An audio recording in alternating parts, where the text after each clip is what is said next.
Hello everyone, मैं मोनिका पुनिया स्वागत करती हूँ आप सभी का डिलीजेंट एसएससी यूट्यूब चैनल के ऊपर। आज हम बात करने वाले हैं रेलवे एनटीपीसी एग्जाम से रिलेटेड। रेलवे एनटीपीसी का एग्जाम कब हो सकता है, करंट अफेयर्स कहाँ से प्रिपेयर करनी चाहिए, कौन से टॉपिक हमें पढ़ने हैं और उन चीज़ों के लिए कौन से बेस्ट रिसोर्सेज हो सकते हैं। एक एक चीज़ के ऊपर आज बहुत डिटेल में इस वीडियो के अंदर हम बात करेंगे। अगर आप भी रेलवे एनटीपीसी के ग्रेजुएट लेवल वाले एग्जाम या 12th बेस वाले एग्जाम, किसी भी एग्जाम के लिए अगर प्रिपरेशन कर रहे हो तो इस वीडियो को एंड तक जरूर देखना, क्योंकि बहुत सारी वैल्यूएबल चीज़ें आप लोगों को इस वीडियो के थ्रू जानने को मिलेंगी। उसके साथ साथ में कंप्लीट जो पीडीएफ है आप लोगों की, वो फ्री ऑफ कॉस्ट आप लोगों को अवेलेबल करवाऊंगी मैं करंट अफेयर्स के लिए। तो सबसे पहले हम बात करते हैं कि जो रेलवे के एग्जाम्स है वो कब शेड्यूल्ड हैं, जो स्पेशली एनटीपीसी वाले एग्जाम्स हैं। तो जो बहुत पहले एक एग्जाम कैलेंडर रिलीज किया गया था, उसके अकॉर्डिंग जो रेलवे एनटीपीसी के एग्जाम्स हैं वो अप्रैल और मई के अंदर आप लोगों की जो स्केड्यूल है, और उसी टाइम के अंदर जो 99% चांसेस हैं इसी टाइम के अंदर आप लोगों के जो एग्जाम्स हैं वो करवा लिए जाएंगे। अभी तक आप लोगों का जो स्टेटस है या फिर आप लोगों का जो एडमिट कार्ड है उससे रिलेटेड कोई भी अपडेट नहीं है, तो ये मान के चल सकते हो कि एंड ऑफ द अप्रैल या मई के स्टार्टिंग में आप लोगों का एग्जाम करवाया जाएगा, क्योंकि इतना टाइम तो इनको इन सारे प्रोसेस के लिए चाहिए होता है। तो लगभग ये मान के चलो कि 1 महीने का टाइम आप लोगों के पास में है। तो आज हम स्पेसिफिकली जो करंट अफेयर्स का टॉपिक है उसके ऊपर हम बात करेंगे कि करंट अफेयर्स के लिए कौन कौन सी चीज़ें इंपॉर्टेंट हैं। देखो, जो करंट अफेयर्स है सबसे पहले तो ये जान लेते हैं कितना इम्पोर्टेंट है आप लोगों के एग्जाम के लिए। अगर हम बात करें रेलवे का जो एनटीपीसी का एग्जाम 2019 के अंदर हुआ था, उस एग्जाम के अंदर जो सीबीटी 1 होता है जिसके अंदर आप लोगों के 40 क्वेश्चन पूछे जाते हैं जीएस से, उसके अंदर 60 से 8 क्वेश्चन सिर्फ और सिर्फ करंट अफेयर्स से पूछे गए थे। और जो सीबीटी 2 होता है जिसके अंदर 50 क्वेश्चन पूछे जाते हैं जीएस से, उसके अंदर 8 क्वेश्चन आप लोगों के करंट अफेयर्स से पूछे गए थे। उसके साथ साथ में वो थोड़ा सा पुराना हो गया है। अगर लेटेस्ट पैटर्न के हम टॉपिक देखें, हमारा आरपीएफ एसआई और आरपीएफ कांस्टेबल का एग्जाम हुआ है, उसके अंदर भी अच्छे खासे करंट अफेयर्स के क्वेश्चन आप लोगों के एग्जाम के अंदर पूछे गए हैं। तो अब इन करंट अफेयर्स के टॉपिक के लिए बहुत 3-4 क्वेश्चन आप लोगों के। सबसे पहला क्वेश्चन है कि हमें कितने टाइम का पढ़ना चाहिए। दूसरा क्वेश्चन है कौन से इंपॉर्टेंट टॉपिक हैं। तीसरा क्वेश्चन आप लोग पूछते हो कि कहाँ से हम पढ़ें। इन सब टॉपिक के ऊपर बात करने से पहले एक चीज़ मैं आप लोगों को बता दूं कि रेलवे के एग्जाम्स के अंदर आप लोगों को टाइम मैनेजमेंट का बहुत ज़्यादा इशू आ रहा है, जितने भी रिसेंट के एग्जाम्स हुए हैं। और उसका कहीं ना कहीं एक सबसे बड़ा रीज़न रहता है कि आप लोग मॉक टेस्ट प्रैक्टिस नहीं करते हो। तो इसलिए मैं आप लोगों से रिक्वेस्ट करना चाहूँगी कि टाइमली अपने मॉक टेस्ट प्रैक्टिस करके जाया करो। आप लोगों का जो 1 साल है, या रेलवे की अपॉर्चुनिटी तो इतनी मुश्किल से मिलती है, वो जो टाइम है वो बहुत प्रीशियस है। और उन चीज़ों को आप जब इस फेज से निकल जाओगे, जब आप ओवर एज हो जाओगे कहीं ना कहीं, तब जाके आप रियलाइज करोगे। तो इसलिए मॉक टेस्ट रेगुलर बेसिस के ऊपर प्रैक्टिस किया करो। रेलवे के मॉक टेस्ट अगर आपको प्रैक्टिस करने हैं तो आप टेक्स्ट बुक का पास प्रो ले सकते हो। उसके अंदर रेलवे के आरपीएफ एसआई के सारे एग्जाम्स, इवन जो लेटेस्ट वाली शिफ्ट है वो भी दी गई हैं। आरआरबी एनटीपीसी के जो पुराने प्रीवियस ईयर पेपर हुए थे वो हैं।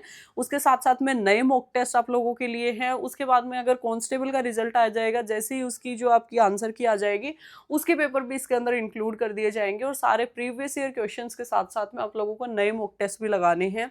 कोशिश करनी है कि जो 1 महीने का टाइम है इसके अंदर एटलीस्ट आप 20 मॉक टेस्ट लगा लो, ताकि आप यूज टू हो जाओ उस जो एग्जाम का माहौल होने वाला है, या जो एग्जाम के अंदर आप लोगों को स्पीड मैनेज करनी है उसके लिए। अगर आप अपना जो टेक्स्ट बुक का पास प्रो है वो परचेज करना चाहते हो तो DSSC कूपन कोड यूज कर लेना। एक्स्ट्रा 12% डिस्काउंट आप लोगों को मिल जाएगा। और अपनी टेक्स्ट बुक का जो पास होता है वो 1 साल के लिए होता है। तो बहुत आराम से आप 1 साल के लिए किसी भी गवर्नमेंट जॉब के एग्जाम के लिए अपना जो एक तरीके से बोल सकते हो मॉक टेस्ट है वो लगा सकते हो। अब हम बात करते हैं अपना जो करंट अफेयर्स वाला टॉपिक था। सबसे पहली बात, कितना पुराना करंट अफेयर्स पढ़ना चाहिए। देखो, करंट अफेयर्स की बहुत सारे स्टूडेंट्स आजकल एक मार्केट के अंदर चीज़ चली हुई है कि इतना पुराना करंट अफेयर्स पूछ लिया जाता है कि कोई फ़ायदा ही नहीं होता उसको पढ़ने का, या पता ही नहीं होता। बहुत सारी चीज़ें ऐसी होती हैं जो उस टाइम के ऊपर भी लाइक 2021 का आपसे कुछ पूछ लिया, 2022 का आपसे कुछ पूछ लिया। ऐसा नहीं होता कि वो सिर्फ 2022 की ही करंट अफेयर्स है। बहुत बार ऐसा होता है उस करंट अफेयर का कुछ रिलेशन अभी भी होता है। 2022 में कुछ लॉन्च हुआ था और जो अभी कंप्लीट हुआ है। तो आप लोगों से वो अभी का ना देके आप लोगों को डराने के लिए उसके अंदर 2021 की दे दी कि कौन सी जो परियोजना है उस टाइम के ऊपर स्टार्ट हुई थी। और कहीं न कहीं आप देखोगे उसका करंट 1 साल के अंदर कोई ना कोई रिलेशन ऐसा रहा होगा जिसकी वजह से आपसे वो इतना पुराना करंट अफेयर्स जो है वो पूछा गया है। तो आप लोगों को जो मैं रिकमेंड करूँगी अपनी तरफ से वो मैं बोलूँगी कि एटलीस्ट 1 साल पुराना करंट अफेयर्स आप लोग पढ़ लो। 1 साल पुराना करंट अफेयर्स से क्या मतलब होगा आप लोगों का, मार्च 2024 से मार्च 2025 तक का जो करंट अफेयर्स है उसको अगर आप कंप्लीट कर लोगे तो इसके अंदर से आपके 99% चांसेस रहेंगे, 99 नहीं तो 90% एटलीस्ट जो क्वेश्चन है वो इसी टाइम फ्रेम के अंदर से आएंगे। अब आप लोगों को बोलोगे कि ये तो बहुत लंबी करंट अफेयर्स होगी, बहुत ज़्यादा टाइम हमें इसके अंदर लगेगा। बिल्कुल भी नहीं लगने वाला है। आप लोगों को जो ये करंट अफेयर्स है मंथली बेसिस के ऊपर करनी है, उसके ऊपर हम डिस्कस करेंगे। उससे पहले हम ये डिस्कस कर लेते हैं कि करंट अफेयर्स में भी क्या इंपॉर्टेंट है, क्योंकि ऐसा नहीं होता रैंडमली कुछ भी पूछ लिया जाएगा, क्योंकि इतनी सारी चीज़ें हो रही होती हैं मार्केट के अंदर। लेकिन उसके अंदर से कुछ स्पेसिफिक टॉपिक हैं जहाँ से करंट अफेयर्स सबसे ज़्यादा पूछा जाता है। उन टॉपिक्स की मैं आप लोगों को लिस्ट दे रही हूँ, आप लोग इसको नोट डाउन कर लो। मैं एक एक टॉपिक बता रही हूँ आप लोगों को। सबसे पहला जो टॉपिक आपका होता है वो होता है आप लोगों का government schemes. RPF SI, RPF constable, भर भर के गवर्नमेंट स्कीम्स पूछी गई हैं। जितनी गवर्नमेंट स्कीम्स आप याद कर सकते हो, नई पुरानी सारी कर लो, बहुत इंपॉर्टेंट है। गवर्नमेंट स्कीम्स के बाद अगर दूसरा सबसे इंपॉर्टेंट टॉपिक बताऊं तो वो होता है आप लोगों का स्पोर्ट्स। स्पोर्ट्स के अंदर कौन से खिलाड़ी ने कौन सी ट्रॉफी जीती, कौन सा स्पोर्ट्स वेन्यू कहाँ होने वाला है, 2025 का ये गेम, 2026 का ओलंपिक, ये वो कौन सी चीज़ कहाँ होने वाली है। ओलंपिक तो 2028 में होगा। तो ये चीज़ें बहुत इंपॉर्टेंट हैं। उसके साथ साथ में आप लोगों की फेमस स्पोर्ट्स पर्सनैलिटी, जितने भी इम्पोर्टेंट स्पोर्ट्स में किसी ने कोई अवार्ड लिया है वो सारे आप लोगों को बहुत अच्छे से याद करने हैं। उसके बाद में अगर मैं थर्ड टॉपिक की बात करूँ तो वो रहेगा अवार्ड्स। अवार्ड्स किसको कौन सा अवार्ड मिला है, बहुत ज़्यादा इम्पोर्टेंट है, बहुत ध्यान से आप लोगों को पढ़ना है। उसके साथ में रेलवे का एक फेवरेट टॉपिक है वो है डिफेंस, और जो अपनी science and technology related developments होती हैं, जैसे इसरो का कोई मिशन गया है या डिफेंस का कोई डीआरडीओ का कोई कुछ भी लॉन्च हुआ है, कोई अपना रॉकेट नया लॉन्च हुआ है, उससे रिलेटेड बहुत क्वेश्चन पूछे जाते हैं। उसके बाद में अगर मैं फिफ्थ टॉपिक की बात करूँ तो वो आप लोगों की रहने वाली है अपॉइंटमेंट्स, कि कौन सी कमेटी का कौन अध्यक्ष बन गया है, कौन कैबिनेट मिनिस्टर बन गया है, इस यूपीएससी का चेयरमैन कौन है, अपना एसएससी का चेयरमैन कौन है। इस टाइप के क्वेश्चन बहुत ज़्यादा पूछे जाते हैं। जो रिसेंट की अपॉइंटमेंट्स हुई हैं वो आप लोगों को बहुत ध्यान से करनी है।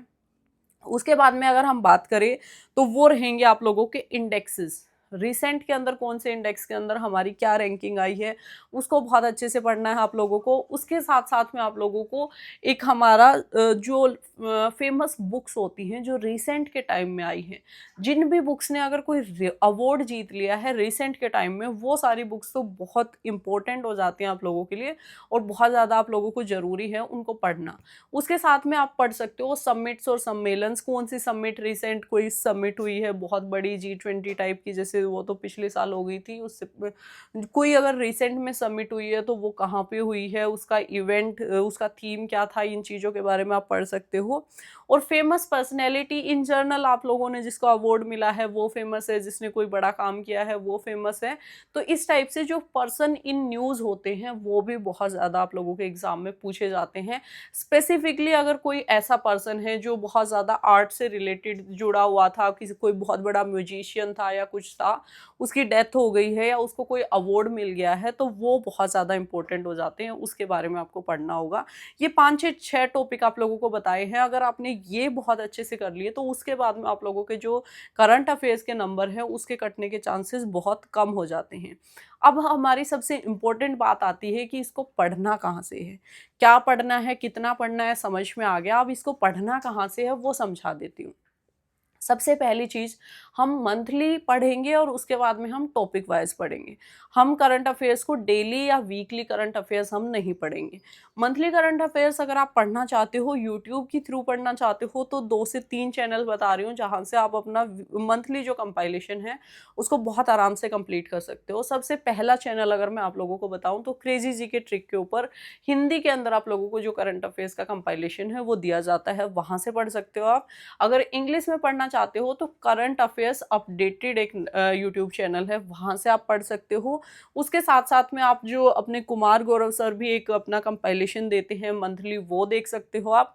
अगर उससे अलग कोई और रिकमेंडेशन चाहते हो तो रवि स्टडी आईक्यू है या उनका स्टडी है, रवि स्टडी आगे वाला जो नेम है उनका, वो मैं स्क्रीन के ऊपर डाल के कंफर्म कर दूंगी आपको, वहाँ से पढ़ सकते हो। ये 4 से 5 यूट्यूब चैनल मैंने आप लोगों को बता दिए हैं, कहीं से भी मंथली पढ़ लेना है और उसके बाद जितने टॉपिक मैंने बताए हैं उनकी एक एक वीडियो जो टॉपिक वाइज है वो देख लेनी है।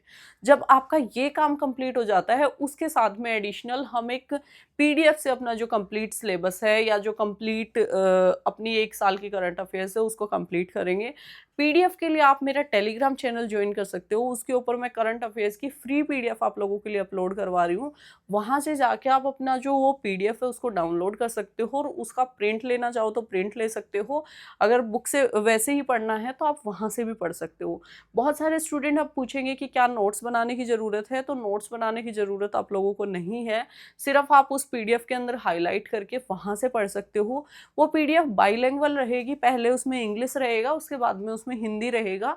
तो वो स्टूडेंट्स को कई बार डाउट हो जाता है, सिर्फ ऊपर से देखते हैं वो इंग्लिश इंग्लिश है, हिंदी उसके नीचे के पोर्शन में रहता है, तो आप वहाँ से उसका जो हिंदी वाला वर्जन है वो भी ले सकते हो।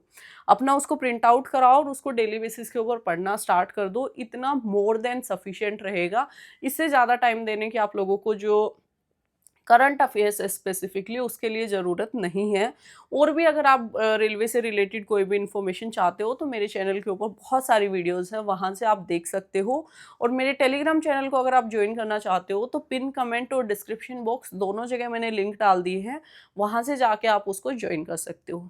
अगर ये वीडियो यहाँ तक देख ली है और अच्छी लगी है तो इस वीडियो को लाइक करते हुए जाना, चैनल को सब्सक्राइब कर लेना, क्योंकि ऐसी बहुत सारी वीडियोस रेलवे से रिलेटेड मैं बहुत जल्द आप लोगों के लिए लेके आने वाली हूँ। और अपने उन सारे दोस्तों के साथ में इस वीडियो को शेयर कर देना जो रेलवे के लिए अपनी प्रिपरेशन कर रहे हैं। चलिए, थैंक यू सो मच, फिर मिलेंगे किसी और वीडियो में, तब तक के लिए जय हिंद, जय भारत।